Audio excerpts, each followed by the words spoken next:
mi Lolade títí lọ́pẹ́ àádọ́ta ọdún ó lé márùn-ún lé ayé o.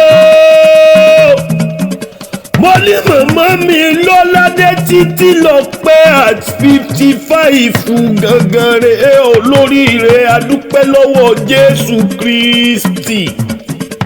Títí lọ́pẹ́ o ọmọ Jemiyo o aya Famuagun fúnra lára rẹ̀ o. Ẹ mọ̀ kú ọjọ́ ìbí ẹ mọ̀ kú oríire 50 ọdún ó lé 5 gbáko ni olóríire òní o. Owó mama Emmanuel Olúwaṣeun Famuagun gangan rèé o. Ọmọ Jemiyo aya Famuagun olóríire pẹ̀lẹ́mbẹ̀hùn ni CEO ni aláṣẹ àtolùdarí iléeṣẹ́ The Cookout iléeṣẹ́ tàti tó ń jẹ lóríṣiríṣi both local and international food là ń supply níléeṣẹ́ tiwa ni. Gbogbo ẹ̀yin tẹ́ ẹ bá fẹ́ ṣàyájọ́ oríṣiríṣi tẹ́ ẹ fẹ́ sọdún oríṣiríṣi iléeṣẹ́ The Cookout nìkan ni trusted mbẹ̀hùn tested and trusted ni ẹ mọ̀ ìyá sí mbẹ̀hùn ni. Gbogbo ẹ̀yin ọ́fíìsì ńláńlá o ọ́fíìsì ńláńlá tẹ̀lé fẹ́ sanifásitì mbẹ̀hùn gangan ni ẹ mọ̀ bọ̀ níléeṣẹ́ The Cookout nílé iṣẹ́ tá a ti tó ń jẹ oúnjẹ tó dojú gbèsè ń bẹ̀rùn ló oúnjẹ ayé ìjọun wa tó ń jẹ ìgbàlódé.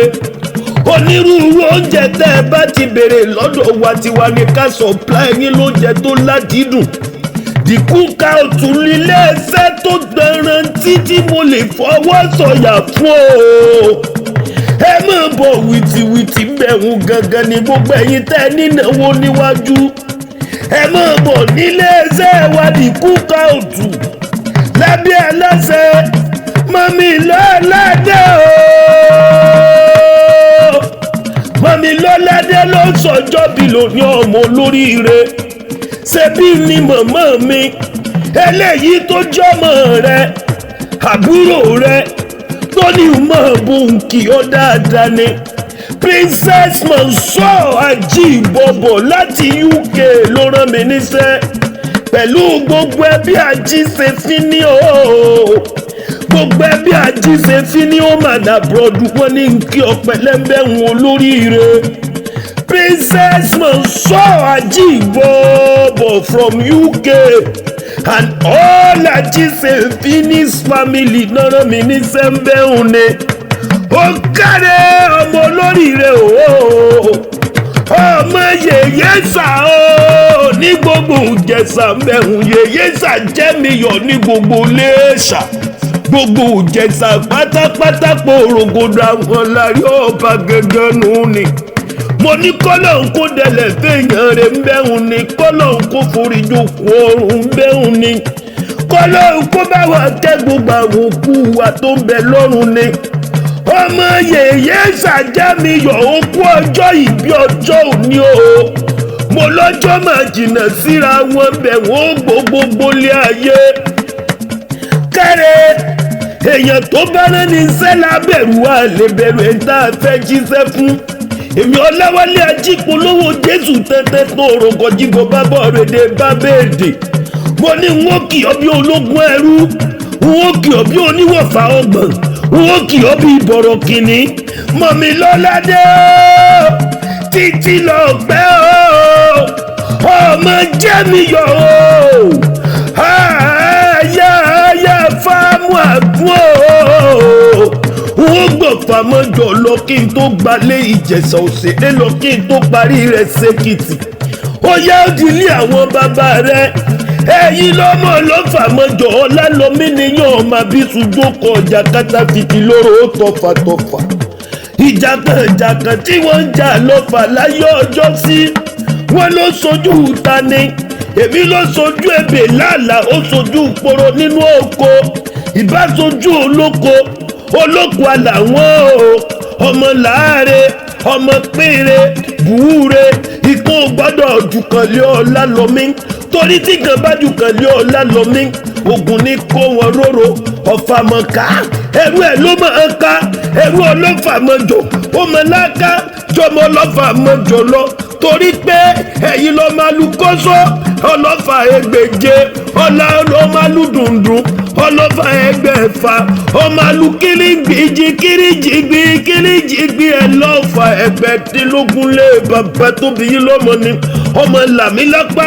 ọmọ làmí lọ́bẹ̀ wọn ò pé ọmọ làmí àmọ́ kò gbọ́dọ̀ jì torí pé kí ni ìjàkadì lóru tó ọ̀fàtọ̀fà ọmọ ẹrú ẹ̀ ló máa ń ká ni ẹ̀yin ló máa fowó lára ẹrú ó máa fowó kan ya wọ̀fà mọ́mí Lolade o títí lọ́pẹ́ gangan rèé o olóríire mọ̀mọ́ Manuel Olúwaṣeun gangan Famuagun ni ẹ̀yin ló mọ̀ Ìjẹ̀ṣà òṣèré onílẹ̀ Òbí ìyẹn nílé Ijesha Jemiyo ní gbogbo Ìjẹ̀ṣà òṣèré nìyí onílẹ̀ Òbí ọmọ ẹlẹ́ni àtẹ ẹ̀ka ọmọ ẹlẹ́ni ẹ̀wẹ̀lẹ̀ Ìjẹ̀ṣà orídìí ìsáná ṣèbílẹ̀ lẹ́rú ọwá tí múná roko ẹ̀yin ló máa fíjú rọjà àwọn àrìngbẹ̀ndẹ́kẹ́ ọ̀bùn rọjà àwọn apáṣẹ ọ̀sìọ́ ọ̀bùn ní òrẹ̀rù àfíjú wọlé wọn bá Ìjẹ̀ṣà relé ọmọ wa òbòkun ò tẹ́rẹ́rẹ́ ọmọ wa òbòkun ò tarara ìran Ìjẹ̀ṣà lẹ́sìn tòlótòló ẹ̀rú wẹ́wẹ́ bàbárin lẹ́sìn pẹ́pẹ́yẹ ńlẹ́ ọmọ olóbì kan ọ̀wọ́wọ́ tiriwọ́ ọmọ olóbì kan ọ̀wọ́wọ́ tiriwọ́ èyí tó jẹ́ tọ́ ni àwọ̀ sáko ọ̀nẹ́ èyí kẹ́ẹ̀jẹ́ tọ́ ni àwọ̀ sínú gbó ẹranko amúrò musararindin Ìjẹ̀ṣà òṣèré lúlí ògèdè ń gbé agbógun gbọ́rọ̀ adìkakaka lójú ogun mẹ̀mọ́ bá Ìjẹ̀ṣà sọ̀rọ̀ kárí ọ̀ràn o mo bá Ìjẹ̀ṣà sọ̀rọ̀ o ọmọ wa kì í wù kọ́ yẹn gan ìran Ìjẹ̀ṣà gbọ́dọ̀ jẹ́ bàbá bí yẹn bá lè gbẹgbẹ́ bí èkúrọ́ ẹ bá ń gbé fún Ìjẹ̀ṣà bẹ̀rù Ìjẹ̀ṣà òbẹ̀rẹ̀ ọ̀ka bí yẹn gẹ́gẹ́ nítorí pé èdè Ìjẹ̀ṣà lolódùmarè èdè Ìjẹ̀ṣà lolódùmarè àti ìṣèdájọ́ àríyé títí lọ́pẹ́ o mọ̀mí Lolade o má bínú pé mo bọ́ lóye mo pè ọ́ lórúkọ mọ̀mọ́ tó mọ Jésù rẹ o mọ̀mọ́ Emmanuel Olúwa wà pẹ̀lú wa ni olóríire aya wọn lẹ́kìtì kété aya Famuagun lẹ́kìtì kété ọlọ́kọ̀ kẹ́hìnlọ́kẹ́ àgbẹ̀mídé kìtùlùlẹ̀ Famuagun o Èkìtì kété rè Èkìtì ọmọ òjìyàn ọmọ oníyẹ funfun lẹ́lẹ́ ọmọ oníyẹ funfun fẹ̀lẹ̀lẹ̀ ọmọ olókè méjì takọtabo lórí ara wọn èdè Èkìtì lolódùmarè àfìsè dájọ́ ayé èrì wọ́wọ́wọ́ mi Jésù lẹ́yìn sílùlẹ̀ bàbá tó bẹ̀yìn lọ́mọ nílé ọkọ̀ rẹ̀ nì ọmọ ajígbá gbogbo àdúrà gbèrègbèrè lù ṣọ́ọ̀ṣì o olóríire mọ̀mọ́ mi ó kú oríire òní o àyà wọn lẹ́kìtì kété ètí má ti ṣèyí sí o Èkìtì kété àyà Èkìtì àyà Famuagun ọmọ Jemiyo rẹ o Lolade títí lọ́pẹ́ lórúkọ rẹ olóríire mọ̀mọ́ mi tó soríire dáadáa ní ikú onípọ̀nrẹ́ wéréwé àwọn oníṣìọ́rẹ́ wéréwé onífòsórí burúkú mọ̀mọ́ mi tó rán mi níṣẹ́ ọmọ rẹ àbúrò rẹ Princess Monso Ajíbọ̀bọ̀ from UK àwọn náírà mi àti gbogbo ẹgbẹ́ àjíṣepín ní pátápátá pòrògbòdò náà ní kí ọ ni wọ́n lè sọdún èyí ẹ ṣe tẹ̀mí tọmọtọmọ ẹ ṣe tẹ̀mí nínú rẹ lórúkọ Jésù Kristi ọba ẹni dààmú láyé ẹ̀yin tẹ́ ẹ ṣe 55 lẹ máa ṣe 65 lẹ máa ṣe 75 lẹ máa ṣe 85 lẹ máa ṣe 95 lẹ máa ṣe 105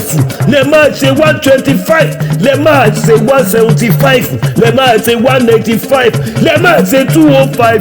ẹ máa pẹ́pẹ́pẹ́ lórúkọ Jésù Kristi ọba ní ìdààmú onítọ́sí yín láyé ẹ sọdún èyí ẹ ṣe tẹ̀mí ìtayàtọ̀ tọkọtọmọ tẹ̀bí tara nílé lóko tẹ̀gbọ́n tàbúrò nílé lóko lọ́nà wodò gbogbo tó ti ń dá fún yín ò ní bàjẹ́ fún yín ilé iṣẹ́ yìí dìkú kàùtù ò ní jóná lórúkọ Jésù Kristi ọba ogun ayé ò ní borí yín ọlọ́run ẹ̀mí mímọ́ máa wà pẹ̀lú yín, ọlọ́run MFM máa wà pẹ̀lú yín ní gangan ni. Olúwa mi tó láyé tó lọ́run tó ní kó wa bí ó ti ń kayọ̀ ọjọ́ wa kó lè fọkàn wá sí pọ̀ ọgbọ́n yóò bá wà pẹ̀lú yín ní gbogbo ọ̀nà pátá porogodo.